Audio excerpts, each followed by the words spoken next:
Gobierno planea que a partir de la próxima semana los turistas extranjeros puedan entrar en España sin PCR negativa y sin estar vacunados. ¿Cómo? Se preguntarán si apenas se ha levantado el estado de alarma. Se lo contamos en un momento. También les hablaremos de las filtraciones. El excomisario Villarejo intentó vender desde prisión documentos a abogados y periodistas. Documentos que contenían información de su etapa como policía. Todo un escándalo, otro más, de este antiguo comisario que todo lo quería controlar. Y quédense porque les vamos a contar una operación que ha lanzado Moncloa para dar la puntilla a Podemos. Todo después de que Iglesias se cortara la coleta. Este gesto ha acaparado casi más atención que las escasas medidas que aprobó durante su efímero paso por el Gobierno. Bienvenidos a esta edición de Barra Libre. Vamos ya con todo.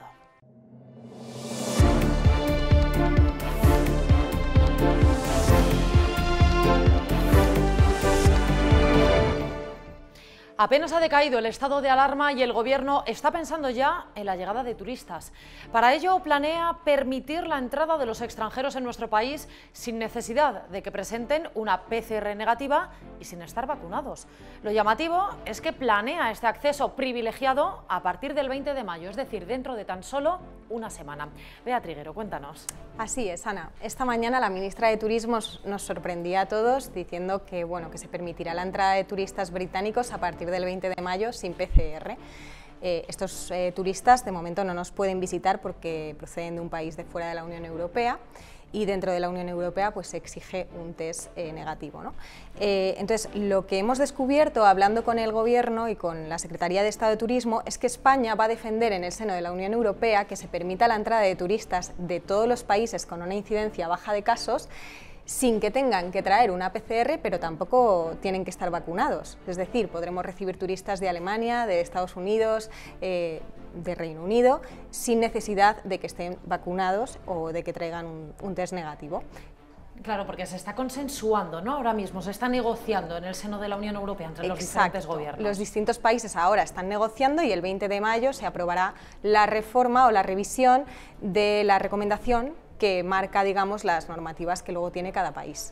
Claro, la cuestión aquí es que España tiene el foco puesto en el turista británico. Es muy importante, claro, y tras el Brexit ya no forma parte de la Unión Europea. Muy importante, sí. Antes del COVID, en 2019, llegaron 18 millones de turistas británicos a nuestro país, era el principal mercado emisor, y con el COVID, pues evidentemente esta cifra ha bajado muchísimo, entonces el Gobierno tiene todos los esfuerzos y todo el foco puesto en recuperar este mercado en concreto. ¿Y qué pasaría si la incidencia se dispara? Pues lo que nos ha dicho la Secretaría de Estado es que no se produciría un cierre de fronteras total, de nuevo, sino que se confía en el nuevo certificado verde sanitario europeo, que con él pues, los turistas podrán acreditar que han sido vacunados, que tienen una PCR negativa o que han pasado el COVID, y en caso de un rebrote, pues con esto se solventaría esta situación. Pues Bea Triguero, muchísimas gracias por esta información. Gracias, Ana. Y la Autoridad Fiscal Independiente, la AIREF, ha alertado sobre el riesgo de que las entidades rescatadas se declaren insolventes y no puedan devolver el dinero recibido. Y adivinen a quién apunta directamente. A Plus Ultra. De entre el resto de compañías rescatadas, la AIREF señala en su último informe a esta aerolínea como foco de riesgo. Alejandro Alcese. Justo así es, Ana. La AIREF ha publicado esta semana su informe sobre la actualización del programa de estabilidad y ahí reprende al Gobierno porque hay muchos riesgos financieros que no ha tenido en cuenta a la hora de hacer sus pronósticos fiscales y de predecir su déficit. Dice literalmente que hay que tener cuidado con todas las compañías que han sido rescatadas por el fondo de la SEPI y que podrían caer en situación de insolvencia y no devolver su dinero, pero es que además menciona explícitamente a Plus Ultra. Es la única compañía a la que hace referencia, a pesar de que la SEPI ha rescatado a Air Europa, al grupo Aboris o a otras compañías como Duro Felguera. Entonces, llama la atención que hace esta referencia a esta aerolínea que recibió en marzo 53 millones de euros. Y Alejandra, tú que habitualmente sigues de cerca los informes de la AIREF, para que nos hagamos una idea, ¿hasta qué punto se puede considerar normal que la AIREF señale con el dedo a una única compañía? A mí me ha parecido llamativo personalmente, porque la AIREF es una autoridad independiente que rehúsa siempre de hacer valoraciones, nunca quiere comentar ninguna política ni nada que pueda tener una lectura polémica, y en este caso perfectamente podrían haber señalado en general el riesgo de que las empresas rescatadas no devuelvan el préstamo sin necesidad de mencionar a nadie, y específicamente dicen cuidado con Plus Ultra, líneas aéreas. Es cierto que puede ser que esta mención no sea casual si tenemos en cuenta la polémica que ha entrañado este rescate, porque no deja de ser una compañía que se ha dudado que sea estratégica, que solo tenía un avión y que como hemos publicado aquí en Voz Populi, precisamente Bea, in extremis consiguió evitar la disolución gracias a un préstamo de un banco panameño. Entonces puede ser que esta mención no sea casual. Pues Alejandra Olcese, muchísimas gracias a ti por esta información. Y todas las filtraciones son interesadas, es lo primero que hay que saber. A partir de ahí hay quienes dan un paso más y piden dinero a cambio de información sensible. Es el caso de Villarejo.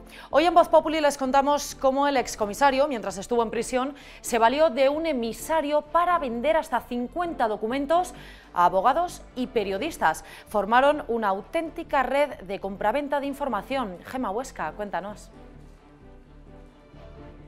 Pues así es, Ana. Bueno, nosotros lo que contamos hoy es un informe de la Fiscalía Anticorrupción que efectivamente desgrana todos esos documentos que José Manuel Villarejo habría, como bien has dicho, vendido a personas pues interesadas y a las que les convendría tener esa información.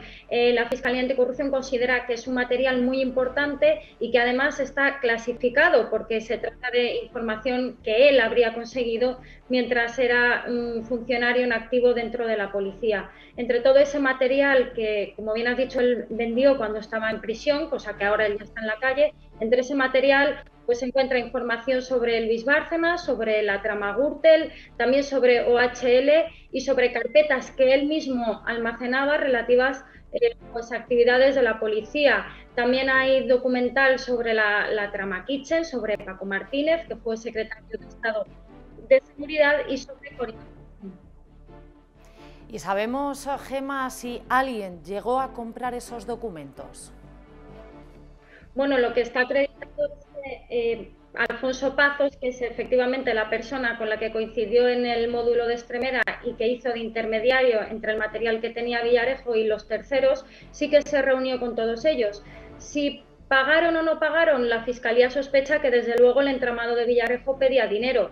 Cabe recordar que una de las patas importantes del caso Tandem es todo el entramado societario y todo el dinero que Villarejo acumuló con sus trabajos privados y que ese dinero estaría en este momento incautado o en posesión de la Audiencia Nacional, por lo que se supone que la familia en estos momentos no tendría liquidez y la iría buscando.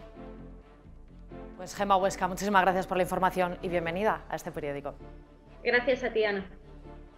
Bueno, y Moncloa prepara una operación para aupar al partido de Íñigo Errejón, a Más País, para que ocupe el espacio de Unidas Podemos. Quiere que le haga una especie de OPA a la formación morada una vez que se ha marchado Pablo Iglesias. La pregunta es, ¿qué pretenden conseguir con ello, Luca Constantín? Hola Ana, ¿qué tal? Bueno, fundamentalmente lo que pretende Moncloa y el PSOE y Pedro Sánchez es evitar una fragmentación excesiva en el espacio político de la izquierda, evidentemente. Entonces, claro, antes normalmente había dos actores fundamentalmente, que era Unidas Podemos por un lado y el PSOE por el otro. Pues claro, ahora después de las elecciones de Madrid lo que ha ocurrido es que, pues nada, ha habido una erupción con fuerza de otra fuerza, que en este caso es el partido Más País, y de alguna manera Moncloa lo que quiere hacer es controlar el incendio de alguna manera. Entonces, es decir, si tengo que activar esta fuerza, me conviene activarla, pero manteniendo el control, digamos, el botón de control para el desarrollo de esta formación. ¿Y cómo pretende llevar a cabo esta operación? ¿Los medios de comunicación son clave? Bueno, como tú bien sabes, la Moncloa mantiene siempre, ¿no?, mucho aprecio a los medios de comunicación. Entonces, claro, sobre la mesa efectivamente tienen ese tipo de vía, ¿no? Porque, ¿cuál es la cuestión? Es que la idea que tiene Moncloa es, en ese momento, es más conveniente, digamos, ya que Podemos está fundamentalmente en caída libre, que otro partido ocupe este espacio. ¿Y cómo hacerlo? Con todas esas terminales mediáticas que la Moncloa, digamos, medios afines a la Moncloa, estamos hablando en realidad de prensa, radio, televisión, que de alguna manera pueden ser, no digo teledirigidos, pero sí de alguna manera empujados por los estrategas políticos de Pedro Sánchez.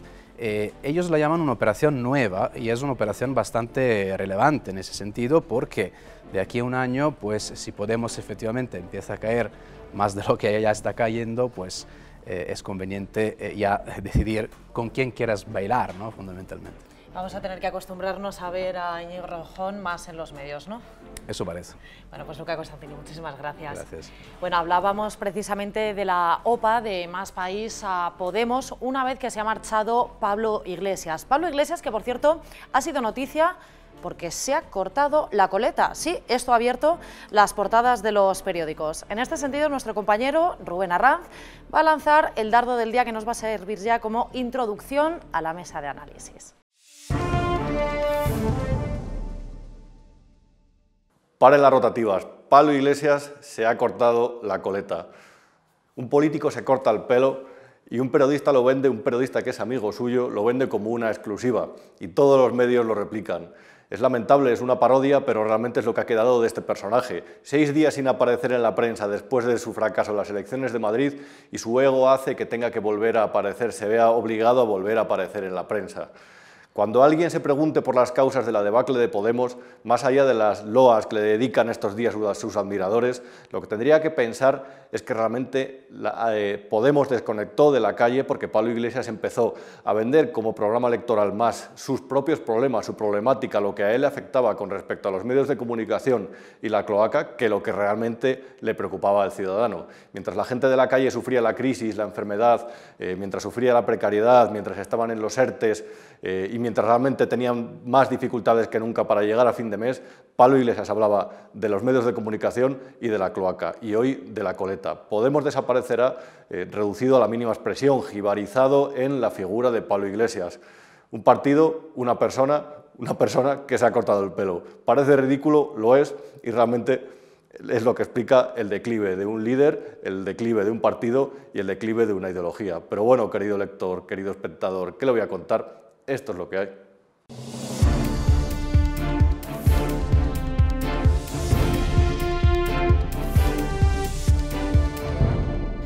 Pues sí, pero es que tocaba hablar del cambio de imagen de Pablo Iglesias y de todo lo que esconde detrás. Nos acompaña en esta mesa de análisis Alejandro Vara, bienvenido. ¿Qué tal, Ana? Encantada. Y Marina Lías. Hola, Ana, ¿qué tal? Bueno, esta era la imagen de antes, así estaba Pablo Iglesias y así está ahora.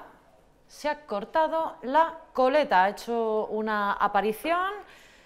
Bueno, pues Alejandro Vara, ¿qué significa? ¿Qué quiere contarnos? Una aparición de primadona, porque él es una primadona. Y entonces, la verdad es que concita una gran expectación en los medios. Puede parecernos un poco paleto, la reacción un poco, no sé, provinciano. De pronto este señor se corta la coleta, si ya no es nadie, ya no está en la política, dejó la vicepresidencia, hizo el ridículo en las elecciones de Madrid y va ahora ya a la vida privada tan tranquilamente, pero lo hace muy bien.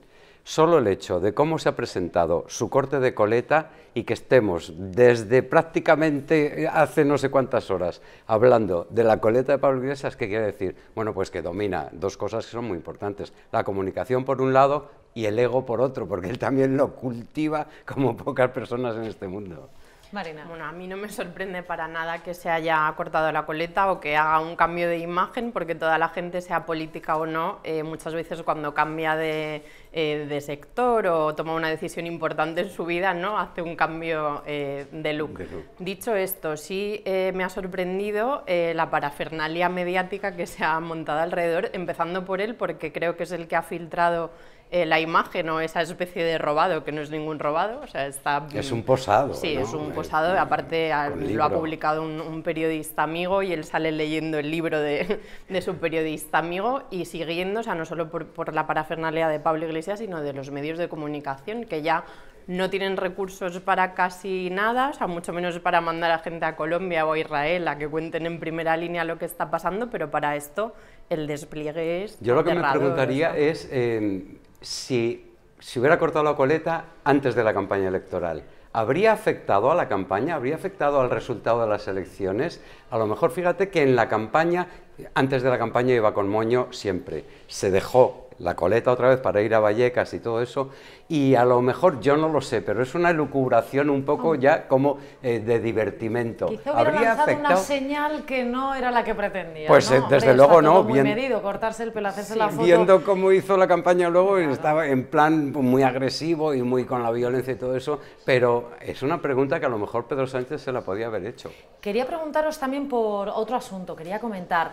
Hemos escuchado a la ministra de Exteriores, a González Laya, ya cuestionar la política de Madrid para contener el virus, hasta el punto de que ha acusado a la Comunidad de Madrid de ser la culpable de que el Reino Unido no permita viajar a los británicos a nuestro país este verano. La escuchamos. De repente llega una comunidad autónoma con una presidenta a la cabeza que dice que lo que importa en este país es la libertad, que lo que importa es irse de cañas, que lo que importa es irse a los toros, que lo que importa es la movilidad. ¿Qué es lo que ocurre? Que las cifras de esa comunidad, por cierto, de las peores en nuestro país, cuentan para la media de nuestro país, cuentan para la media que los británicos están utilizando para colocar a España en su semáforo. Pues una vez más, el Madrid de las cañas, el Madrid de los toros, son los culpables. Esta es la versión diplomática de los berberechos de Carmen Calvo, ¿no? O sea, la realidad es que hay 5 comunidades cuya incidencia supera los 200 casos, entre ellas Madrid, por supuesto, también está Navarra, también está Melilla, también está Cataluña, también está Aragón, y hay una que es País Vasco que justo ha bajado de 400, pero todavía sigue muy por encima de los 300, y a González Laya se le ha olvidado comentar bueno, pues que esa comunidad también sube la incidencia de España y por consiguiente afecta al semáforo epidemiológico de Reino Unido. Esa comunidad está gobernada por el PNV, pero ella no la menciona.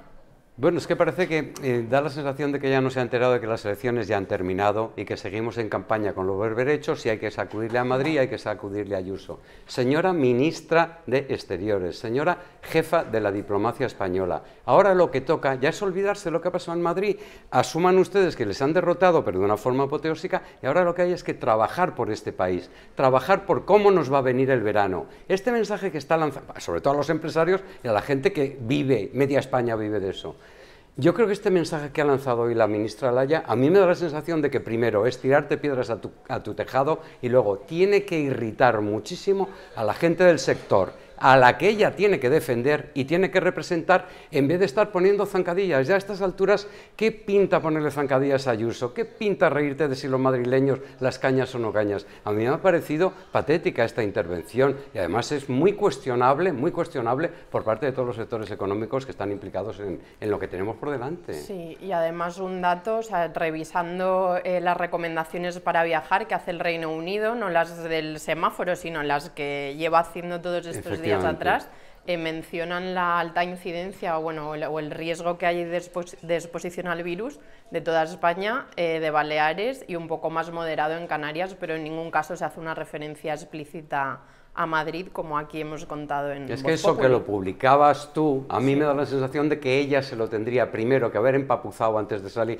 Está hablando en sede parlamentaria, cuidado. Y luego que no se puede seguir mintiendo, no se puede seguir con embustes. Bueno, hemos asistido también a un nuevo rifirrafe, esta vez entre el alcalde de Madrid, Martínez Almeida, y la delegada del Gobierno. Las van a escuchar porque se reunieron para debatir sobre cómo organizarían las medidas de seguridad que se tienen que tomar de cara a los festejos de San Isidro, y la rueda de prensa terminó de esta forma, como Pimpinela decía. Quien tiene el lío es el Gobierno de la Nación, quien tiene el problema son los españoles.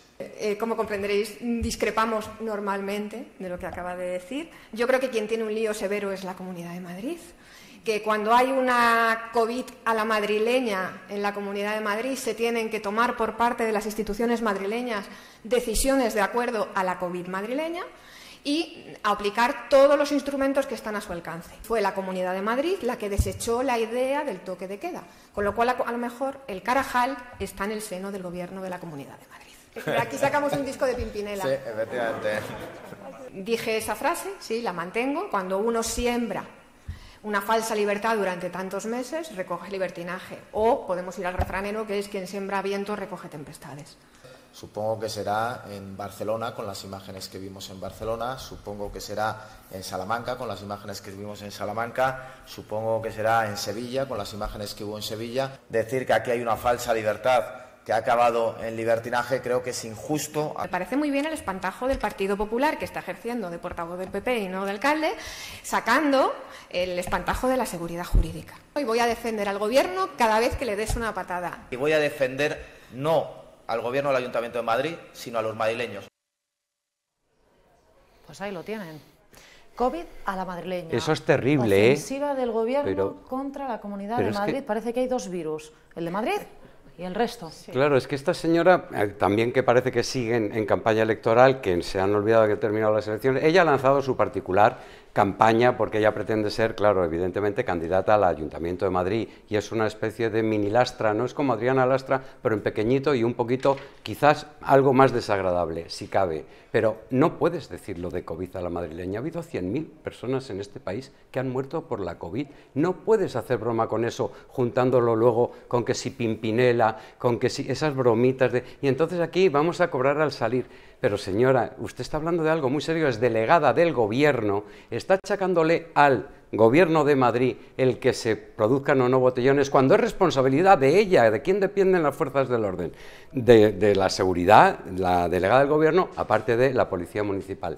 Este espectáculo que ha dado hoy a mí me parece infumable. Y luego otra cosa, que es esto del espantajo de la seguridad jurídica. En una democracia, la seguridad jurídica no es un espantajo precisamente, es un puntal, es algo en torno a lo que gira una democracia. Si a ella le parece un espantajo, posiblemente le gusta más otro tipo de regímenes que no donde hay seguridad jurídica, afortunadamente es el nuestro. A mí me da pena, o sea, me da pena que se hable de Madrid como una bomba vírica, como hizo Page en los preámbulos de la pandemia, y ahora mismo ella pues hablando de un COVID a la madrileña, cuando sabemos que la pandemia afecta a todo el mundo por igual y que bueno, pues debería ser una lucha en la que todos estuviesen bueno, pues trabajando en conjunto, pero se ve que es imposible. O sea, las imágenes que hemos visto son más propias de un meeting que de un acto institucional y más propias de gente que está otra cosa y que no está caminando junta hacia lo que debe hacer, que es aumentar el ritmo de vacunación, que no estamos mal, pero podríamos estar mucho mejor. Es que es un señalamiento, un ensañamiento. Con Madrid, es una obsesión. Yo creo que tendrían que olvidarse, alguien tendría que decir en Moncloa, Iván, quien se encargue de esto, decirle a la gente que habla en nombre del gobierno, decir, olvidémonos ya de Madrid, que ya sabemos lo que ha pasado en Madrid, que no tocan elecciones hasta dentro de 2 años y ahora sí que hay que centrarse en lo que dice el propio Pedro Sánchez, vacuna, pues por supuesto, en la vacuna y en recuperación económica,